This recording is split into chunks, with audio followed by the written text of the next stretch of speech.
No government exists without security of lives and property. Listen to P2P as he talks about developing Nigeria. I'm going to say again. Let me start by thanking Pastor Poju for what you're doing. Ordinarily, this type of organization would have cost government millions to do. And that is part of what we're saying when Bismarck said we have to stop issue of conferences. I thank them, like I said before, my two senior brothers have spoken, and they are respected people, economists, wonderful people. So for me to come after them when I'm not an economist, I'm just a trader. I'll only just add, because I've had the opportunity of serving and be able to say, well, I thank Professor Soludo. He showed clearly that the problem is politics and showed how we can go. But for me, I was reading the Chinese ambassador's letter a few days ago. He said you have to look at where you are and be able to then say where you want to go. So for me, really, is that as Nigerians, as we look forward to what Professor Luda said that we should do, look at tomorrow, it is important that we look at where we are today as well. And what are we going to do with the people that are in Nigeria today? And then from them, we'll lay the foundation of that tomorrow. Today, Nigeria is a home to the highest number of poor people living in any nation on earth. If you look at the latest report of UNDP, it says that Nigeria have moved from 86 million to 98 million persons living in extreme poverty.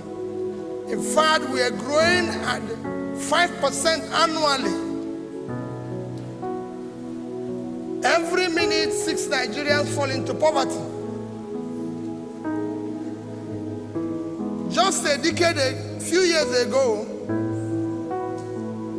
China, with a population of 1.4 billion, and India, with a population of 1.3 billion, had more people living in extreme poverty than Nigeria.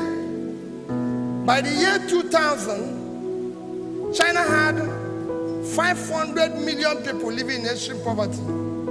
But by just adopting You are listening to and strict P2P implementation talking about of developing Millennium Development Nigeria. Goals, they've been able to pull 439 million people out of poverty.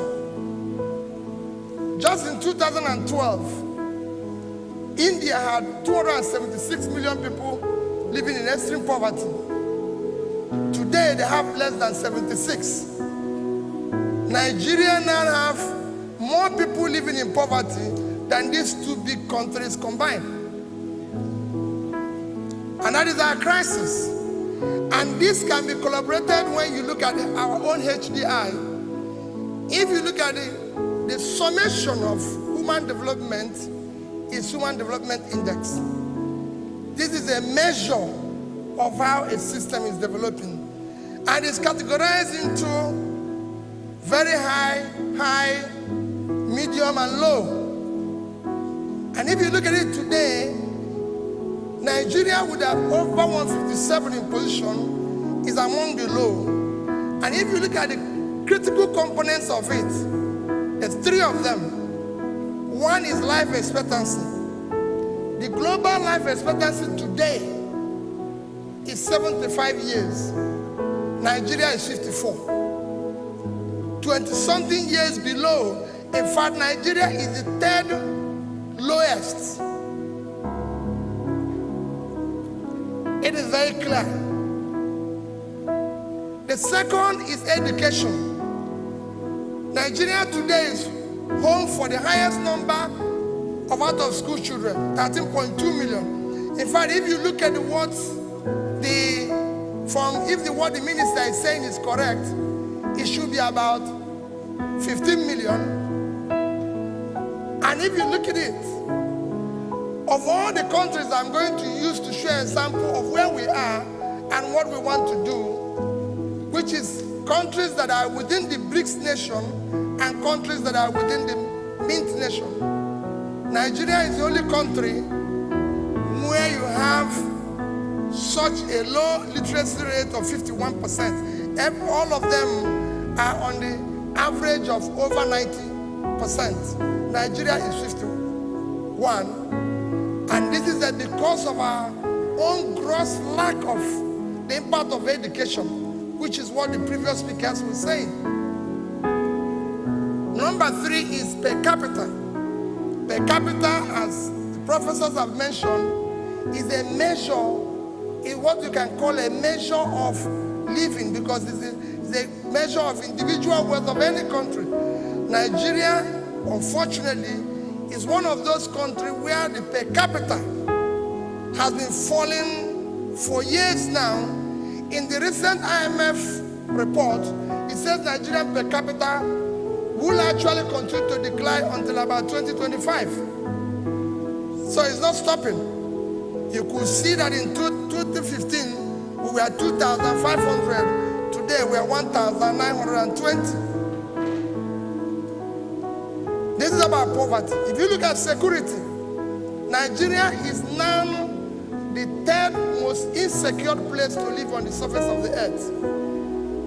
We are now behind Afghanistan and Syria, and with daily killings, banditry, and kidnapping, it is being speculated that Nigeria will soon overtake them.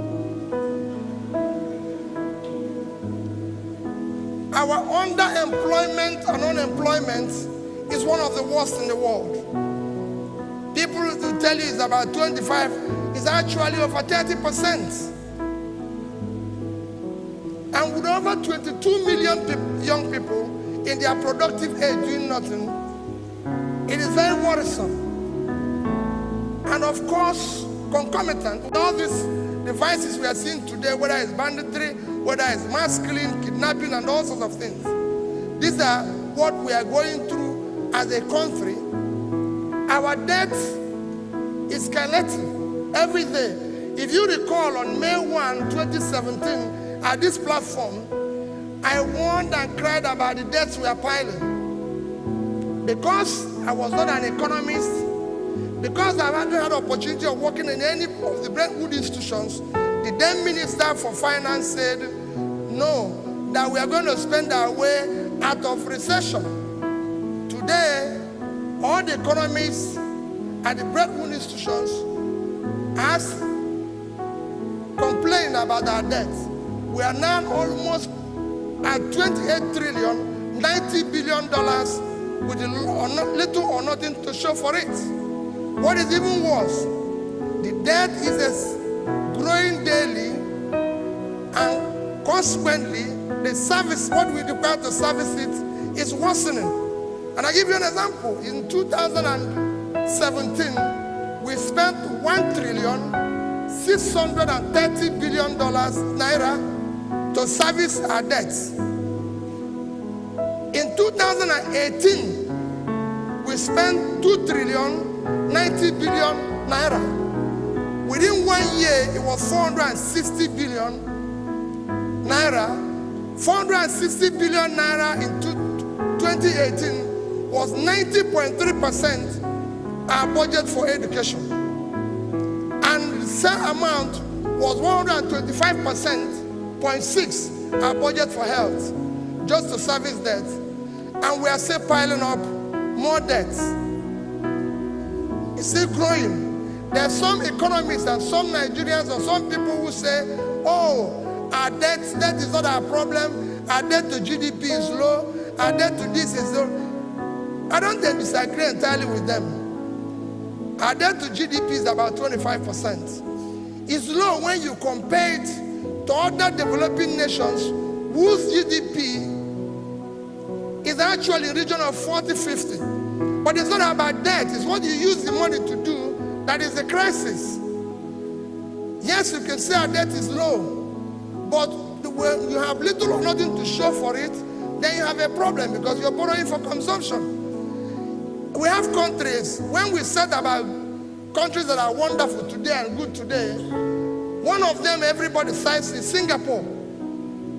Singapore debt to GDP is over 100%. Over 100%, that's 115% of their GDP is their debt. But what is the difference?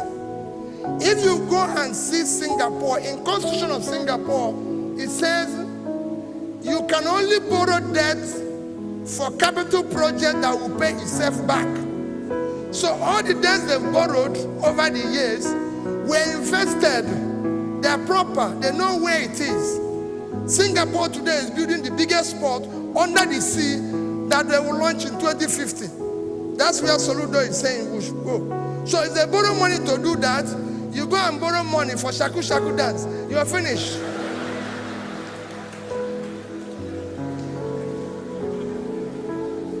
So that is a crisis we face as a nation. Because of the way we are borrowing money and what we are doing with it, it is not impacting on our growth. We are one country that is borrowing money. It's not impacting on our growth. It's not impacting on per capita. Nobody is seeing it. We didn't see the bridges and everything that it was used to for. So our debt is worsening, and we need to do something about it. Today, we are the most stressful country. If you read the stress index, they said we are the most stressful. In fact, a famous doctor in Lagos told me that he has found out that all his patients, once they arrive in Nigeria from overseas, their blood pressure goes up.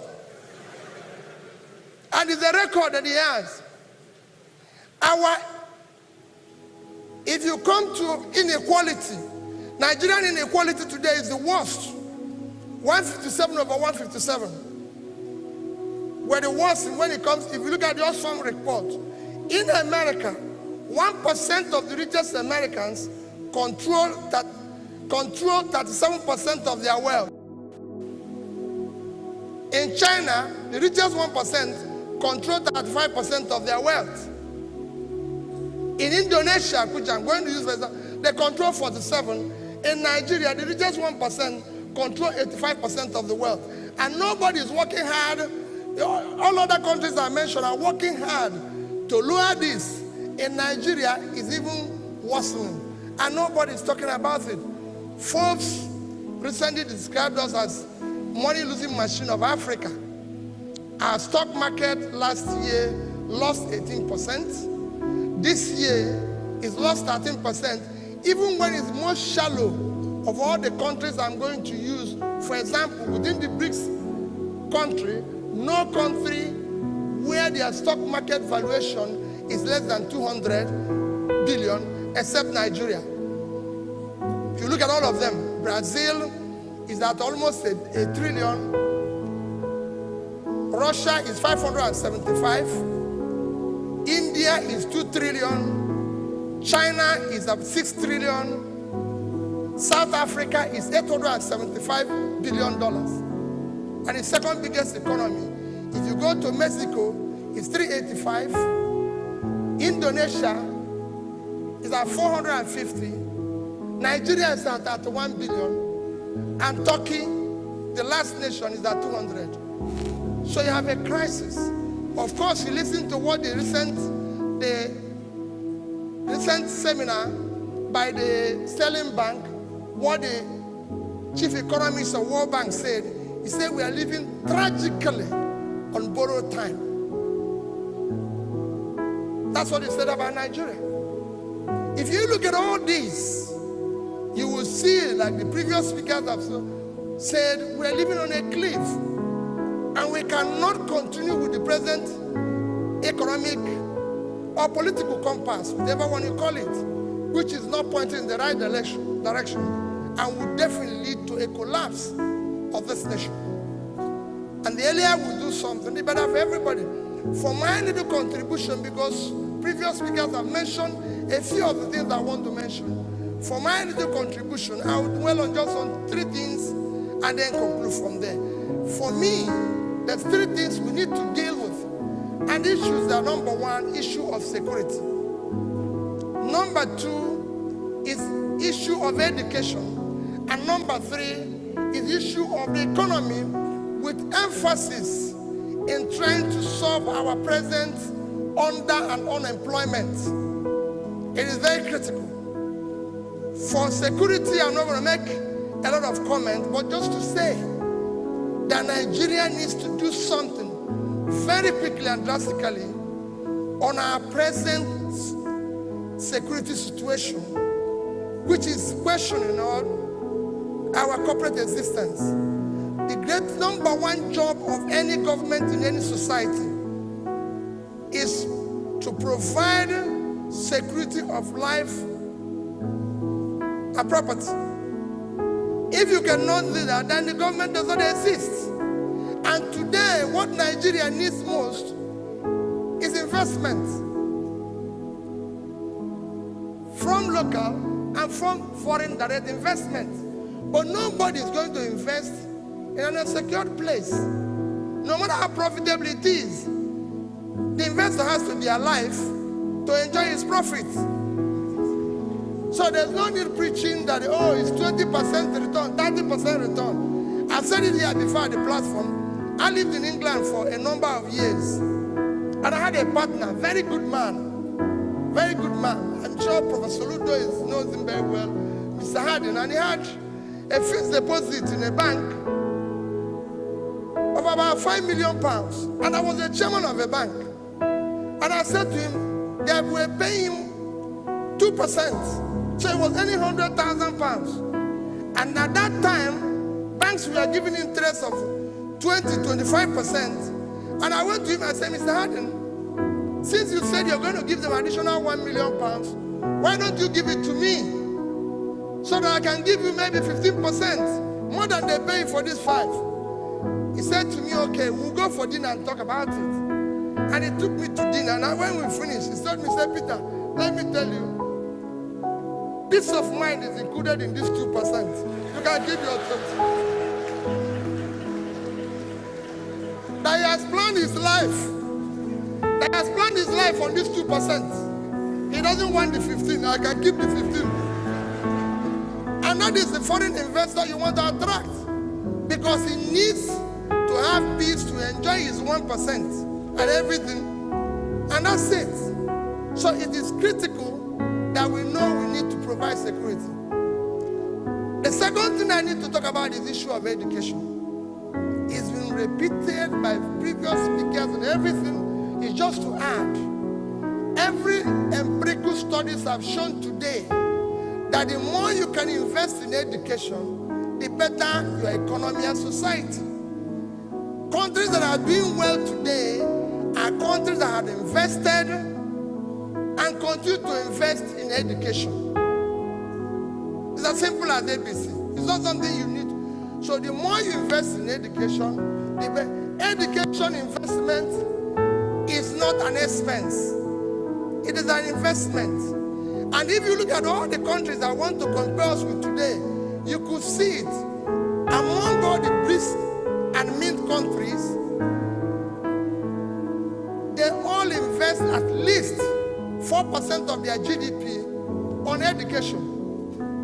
Nigeria, tragically, our budget is low, yet our budget for education is even worse.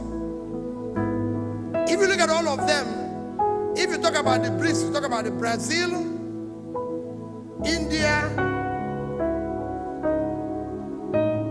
Russia, India, China, and South Africa. And the mint nations are Mexico, Indonesia, Nigeria, and Turkey. Of all these 9 countries, only Nigeria, one is that our budget is low, which is a discussion for another day. Only Nigeria is where you find the budget for education below 4%. It's a sorry state that is at below 1%. I'll give you an example. China, today, with a population of 1.4 billion, their annual budget is Of course, they've been mentioned here that their GDP is about 13%, 13 trillion. Their annual budget is 3.8 trillion. Their budget for education is $590 billion. That's what China puts in education every year. More than 4% of their GDP, more than 15% of their budget. Consequently, for UNESCO, China has 95% literacy rate. The other country I'm going to use is Indonesia. Because of want of time, I want to use the best performing country in the BRICS and the best performing in the Mint. It's Indonesia. Indonesia is a country of 260 million people. Their budget is $178 billion, and they spend $40 billion on education. About 4% of their GDP, and over about 20% of their budget. Nigeria with 200 million people. Our budget is 28 billion, which is low. But even worse, our budget for education is $2 billion. It's a crisis. To even illustrate or explain it to you more, let me use a country closer home. It might not be a good example today. South Africa. South Africa, but we have to face the reality of where we find ourselves. South Africa is supposed to be the second biggest economy in Africa. The annual budget of South Africa is 4 times our budget, and their budget is 110 billion, ours is 28. What is even worse, their budget for education is $17 billion. In the past 10 years, Nigerian budget for education at the federal level is 4.4 trillion. If you change it today by 305, which is the exchange rate, is $14.4 billion. So our 10 years budget in education is not up to 1 year budget of South Africa in education. And that is where we find ourselves. So we have to face that reality and invest in this critical component. The consequence is that we have 13 million out of school children and everything. Everybody will say to you, where are you going to find money? Because that's what they always say. When you say, where are you going to find money for education? My question is, tell me any of these countries, any other country in the world that pay what we pay for subsidy of fuel. Tell me any other country. And what is the impact of the subsidy on our economy? In the past 10 years, Nigeria, like I said before, has spent 4.4 trillion on education. Let me even ask another critical component of development. When you talk about life expectancy, you talk about health, primary health. Our budget for health in the past 10 years is 2.7 trillion. Both of them is just about 7 trillion combined. And that is what we budgeted in the past 10 years. In the same period, we spent about 10 trillion for subsidy. And I can tell you, 75% to 80% of the money that is spent on subsidy is actually, let me not say what happened to the money, but all of you know. It can be better. It's misappropriation. It can be removed. If this money was spent on education and health, education would have received at least 2.5 times what was budgeted. The same thing for health. So instead of having about $15 billion for health, we would have had $37.5 billion. Instead of having $9 billion for health, we would have had 22.5. So education would have had 37.5 and health would have had 22.5 over that. And if that money was properly utilized, I can tell you it would have impacted better on our economy today, on our per capita today, and to the country. But that money wasn't invested. You can guess what happened to that money. Or even like people say, where are you going to find the money? Recently, you saw the report that 1.6 trillion was stolen as an oil theft in 2016. And in 2017, another 1 trillion was stolen. So if you combine these two, it is 2.6 trillion, which is in 2 years, which is the amount you budgeted for health in 10 years. So where are these thieves? Let's all of us go and look for them. So these are the issues that I need to bring. That's where. So because people will say, where will you find the money? To go further, let me even talk about the issue of the economy. Let me leave education. I've told you that we can fund education, but make it better. Let's look at the economy. With emphasis, like I said, on issue of underemployment and unemployment. Everybody knows that all various studies, and I'm happy that our famous economists here, nobody can talk about those brilliant economists we have in this country today without calling Professor Soludo and people like Bismarck.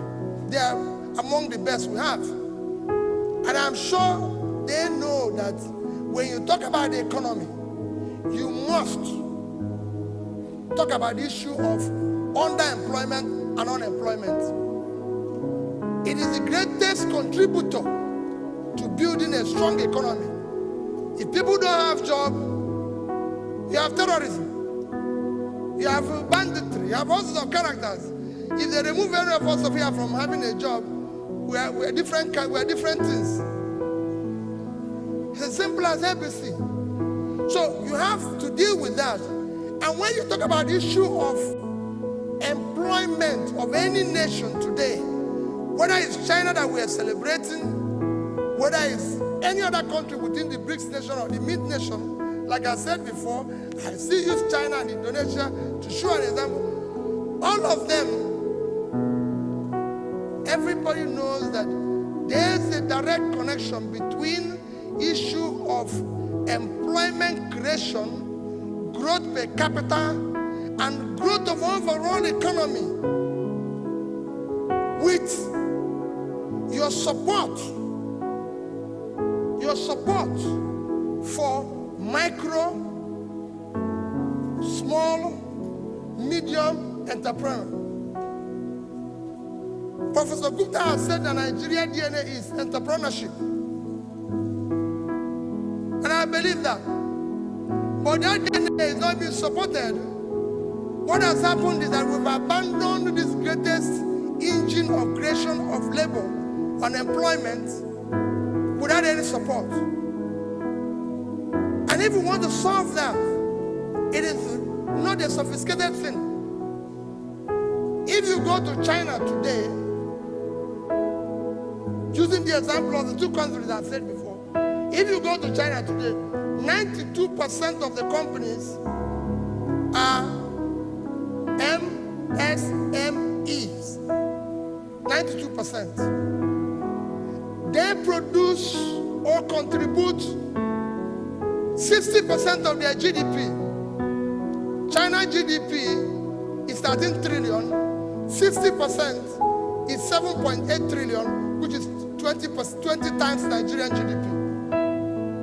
That's what this sector is contributing. They contribute over 60% of the entire industrial output, and they contribute in terms of jobs. They're employing over 70% of Chinese people. 800 million people are employed in China. 70% is 560 million. That is what SMEs are doing in China. And government is aggressively supporting this sector. If you go there, you will see that overall, I will show you the disparity when I finish telling you what is happening with them and what is happening here. China today is determined to create 10 million jobs annually from 2015 to 2020. In fact, in 2018, if you go to Indonesia, which is the fastest growing in the mint nation, it is a similar situation. 97% of the companies in Indonesia are MSMEs. And they are creating over 90% of the jobs. Indonesia, they are producing 60%, over 60% of the GDP. The GDP of Indonesia is 1.2 trillion.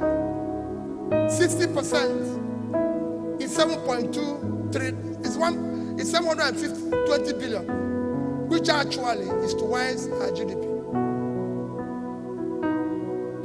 They have a population, as you know, of 260 million. 145 million are employed. MSMEs are producing 90% of that, which is 125 million. So you could see easily what these people are doing in other nations. And this can be done. It's not a rocket science. What are they doing? The government have a ministry of small, medium enterprises, and are supporting them. People ask you here, where are you going to get the money?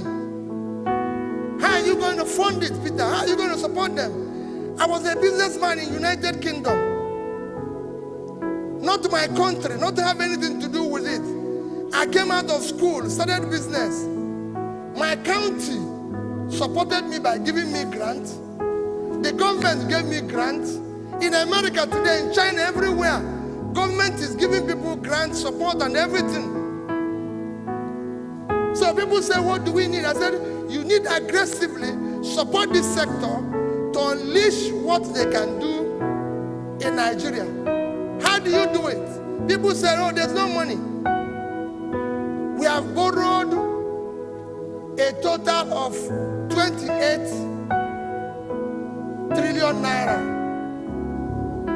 $90 billion. If we had devoted a quarter of that,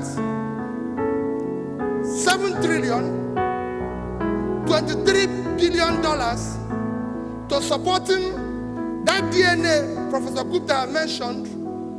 Before I go into that, let me give you an example of what I experienced when I was in the recent conference I attended, Tony Elumelu Foundation. The CEO of that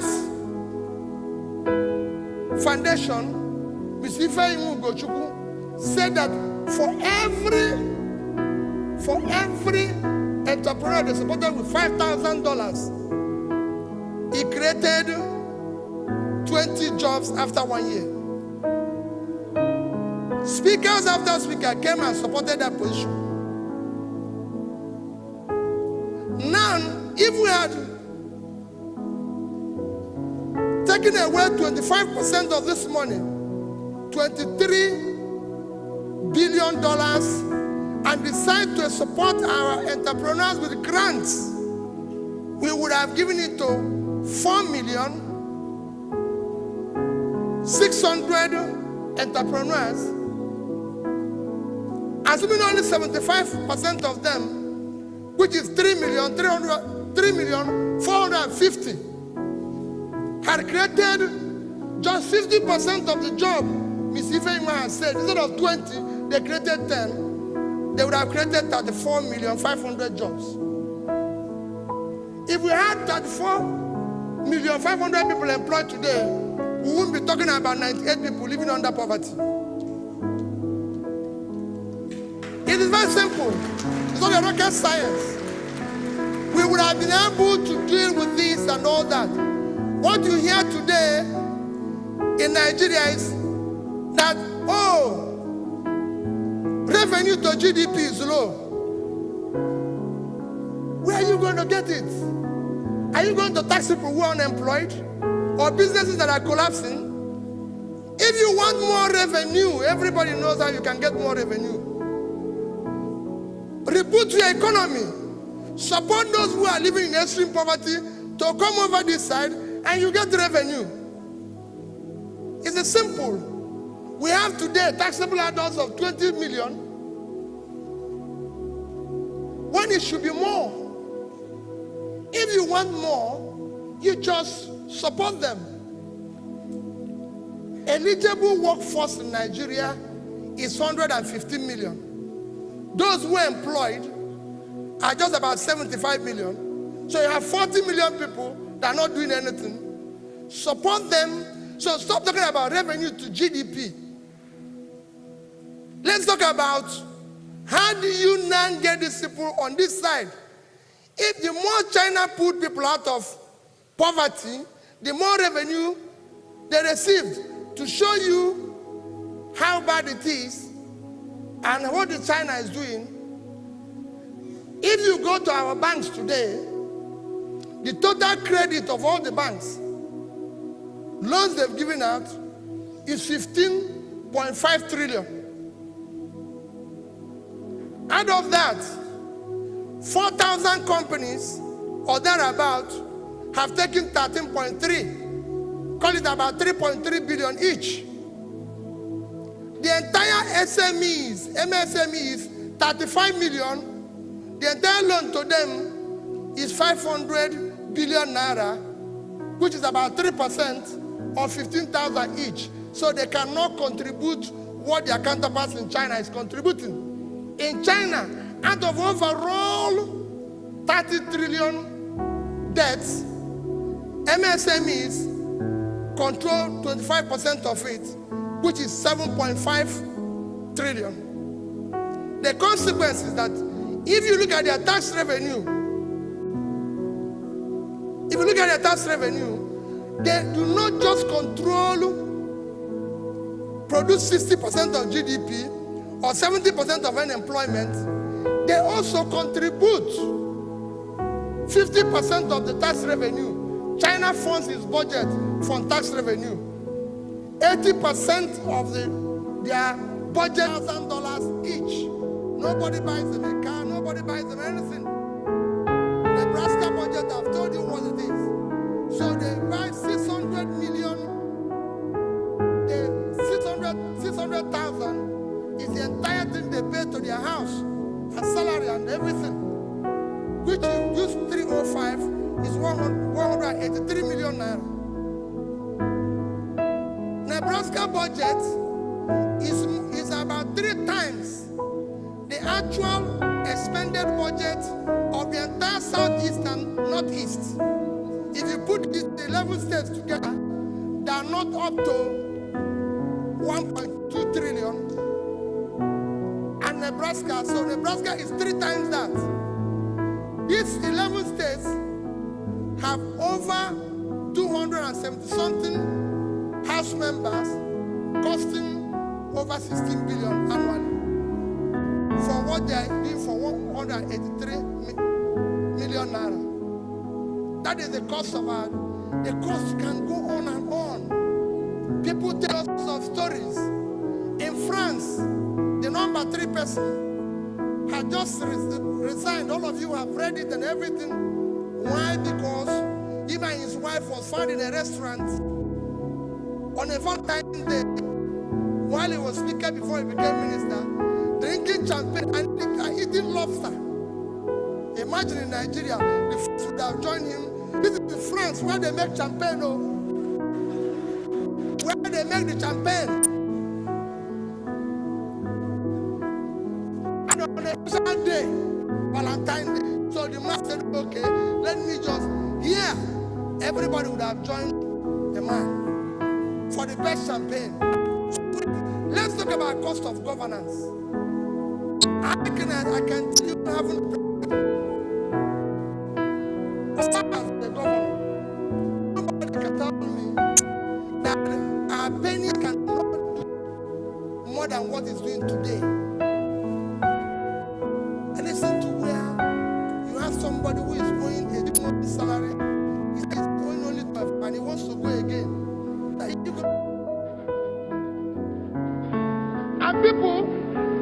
giving him an award. I watched it in TV. They said, you're owing 18 months salary. He said no. It's just about 11, 12. And he wants to go again. And nobody's worried. I saw one recently who said, oh, he's not owing any salary. He's only owing pension and gratuity. Sorry. That's only pension and gratuity. He's not owing salary. And he's saying that he's the best governor. And the lists are there. We are debating whether we'll buy this type of car. We're going to buy this type of house. Or like Soludo said, this appointment is this and everything. My dear people, like Soludo has said and this bag has said, the world today is like, it's on a, I would say it's on a fast lane, but the competition dynamics have changed. It's either you change or you die. It's that simple. You cannot continue to think you can compete today in a Formula 1 with a Mollo driver. All of you end up in a lagoon. It's as simple as ABC. So we must change the narrative from bottom to up. It is critical. You can change this economy, you can do anything with it. But my dear people, we have no other country except this one, and we must do something about it, or it will consume all of us. Thank you and God bless you.